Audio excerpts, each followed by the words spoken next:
जोहार गे नोआ वीडियो दो हुयुक कना पठुआ को लगी पठुआ को लगी बोलते गेले नौका कथा कना कई नितो नोआ दो कोरोना काल चला कान ताबोना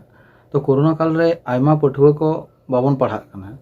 माने जहां को बन पढ़ा कना बन स्कूल कॉलेज आयमा जायगा रे जतो के बंद गया बड़ाया बन तबे जेमन हर आबो जम दो बांग बंद ताबोना उनका के हुयुक कना पढ़ाओ हो बंद दो उचित दो बांग कना चेदा से पढ़ाओ दो मटे नुनो मौज जिनिस कना जहां दो जीवी जाति मने को आदि रावाले दोहयाय साउते नोआ पढ़ाओ सान जुदी आमेम जुक्तम तहेनाम गापा दिन लगी आमांगे हुयुगा इन हो बइन हताव दाड़ेया आर एटा हर हो बांग पढ़ाओ गे एमन जिनिस कना जहां दो हर ठेक खना बाम हताव दाड़ेया चेन हो आम ठेक खना जुदी जहाना तहेना हर दाल तोल कते आम ठेक खना हताव दाड़ेया किंतु पढ़ाओ दो बाय हताव दाड़ेया तो नोआ कोरोना काल रे बांग पढ़ा कान तेबन जहां लेका विशेष करे आबो नोआ हर हपन से खेलवाल मानमी जहां मेना बोना नुकु आबो हर हपना मेटे असुविधा हुयुक कना नोडे खना गे हां हयतो आयमा को पढ़ावबन बागियाबन तो इनी नोआ कथा इन लिया नोआ दो बांग ठिकाना नोआ समय रे बेसी घड़ी दो बांग कना सामने रे माध्यमिक एचएस मेना तो माध्यमिक एचएस को दिसे के हुदिस केतेन स्कूल बनुआ तो चेन बोई तो मेना बोई मेना पढ़ा लगित ओड़ा मेना चेदा सेता 1 घंटा और आयुब 1 घंटा बांग गानोआ पढ़ा 1 घंटा के तो समय एमा आ मिद दिन जहां पठुआ कान गेम आम 1 दिन पढ़ाव कते नेल लेगाय में और 1 घंटा कते दुड़ुब कते नेल लेगाय में सारी के मने तीना हल्का बुझुआ दिन भर दमे कामी में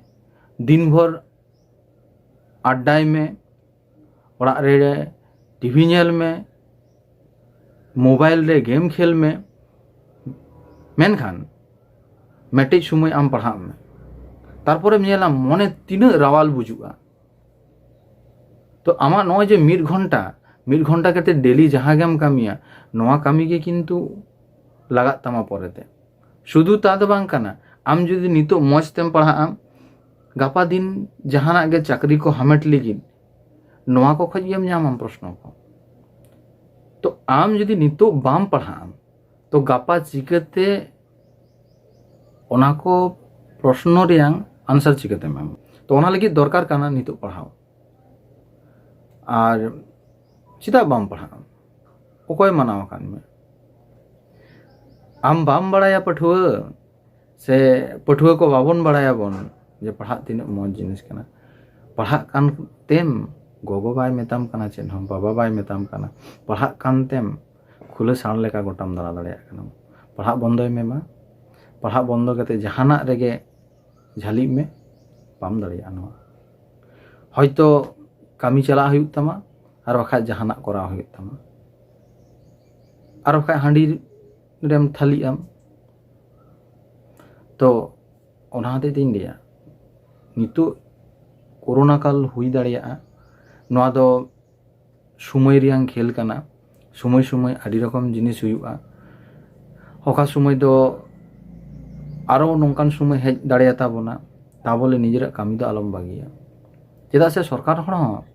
ओंडे खना चेष्टाय दा जाते गिद्रा को पढ़ा आलो को बागिमा ओना खातिर ते विभिन्न रकम पंथाय हताव कादा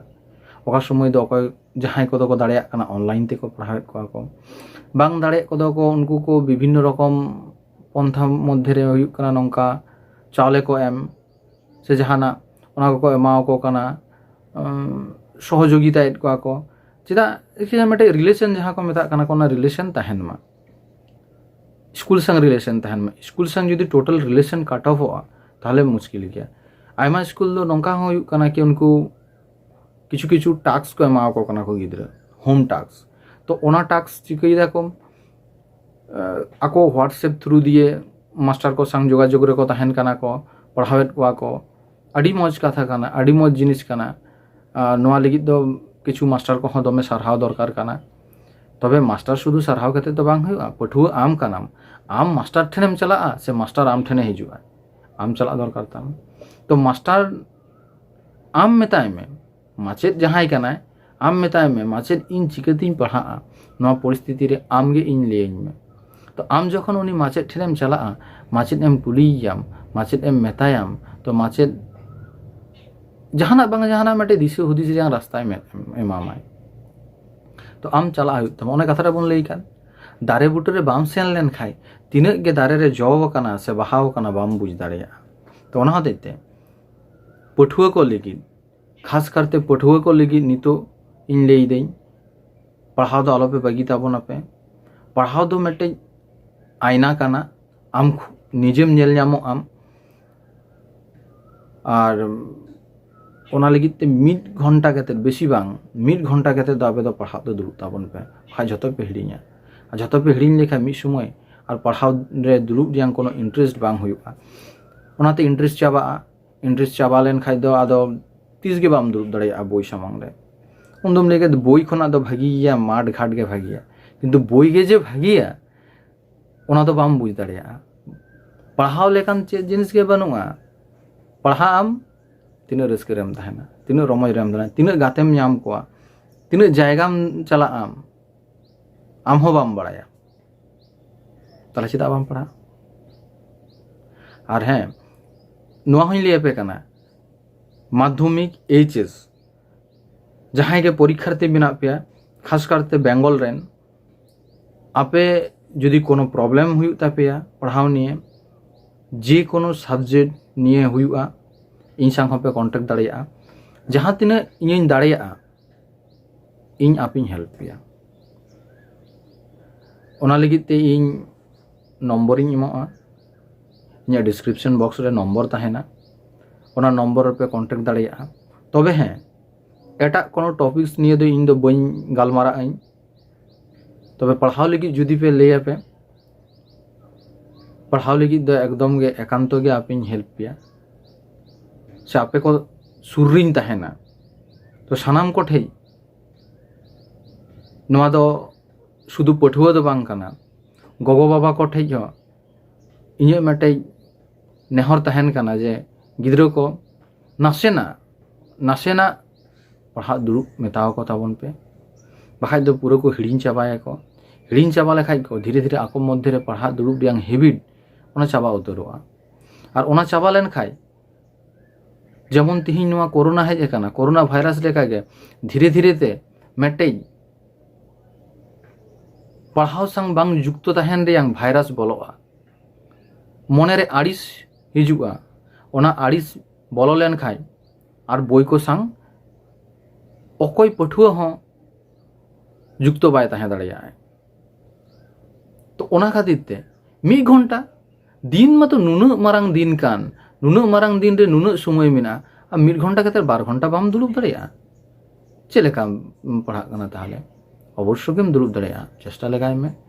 आम ठेक गे कना आमा चाबी आम ठेक गे जतो किछु कना और पढ़ा में से पढ़ा दो कोई मानाय में कोई बा मानाय में पढ़ा में तो निना गान गिन लिया निंकन कथा ले लेखाय दो दमे कथा बाड़तीआ पठुआ को लगी विशेष कर माध्यमिक एचएस जहां को नितो बन एम लगिदो काना उनको पठुआ को ठेज दो आड़ी आड़ी शुभेच्छा तहन काना आपे परीक्षा दो हुयु गिया हा मेटे समय रे प्रिपेयर पे तहना पढ़ा आपे बेसी दो बइन लिया दिन रे मिड घंटा कते सेता और आयु 1 घंटा कते 12 घंटा पढ़ा पे इनेगे काफिया तबे रेगुलारिटी मेंटेन दो ताबन पे एकदम पे पास पे इनिन लिया पे काना आपे रेगुलारिटी दो पे पास पे और भरसा दो पे भरसा चेदा पे आदा एकदम आलो पे आदा चेदा से सरकार हो आपे बाय आड़ा गिड़ी काट पे सरकार हो आपे सामांग रेगे मेनाया बार बार ओना हाते ते आडी रकम नोटिस जारी दाय नोटिफिकेशन दाय हेसे मा सानाम को पठुआ को लेकिन शुभेच्छा तहेना और जहाँ लेकाइन लई केदा असुविधा हुई लेन खाय जोगाजोग ताबन पे कोनो असुविधा बानुआ इन यथा सम्भव इन सहयोगिता पेया और जहाँ लेकाइन लैया एटा वीडियो करेन हो नोआ रहिन लैदा नोआ वीडियो आपे नेल केते आपेरेन गाते को से जहां को उनको ठेज हो पासनाव पे चेदा से मेटे मेटे कथा अडी गुरुत्वपूर्ण जिनिस काना नोआ को कथा दो अकय मेतामा और नितो गे जुदी ओना कथा रेंग गुरुत्व बाम बुझ केदा तो गापा दिन हिलो चेम बुझा गज कते तो बाम रुवाड़ाम से तो जीवित रेगे जतो किछु करा हुयुग तामा ओना हतेते नोआ वीडियो आपे हो शेयर पे एटा हर को जहां तिना के मेना को जतो हर ठें और कथा नासेना उयहर पे इन चे इन लेदा सारी लेदा से अड़िन लेदा ठीक गया मा तबे जोहार गे।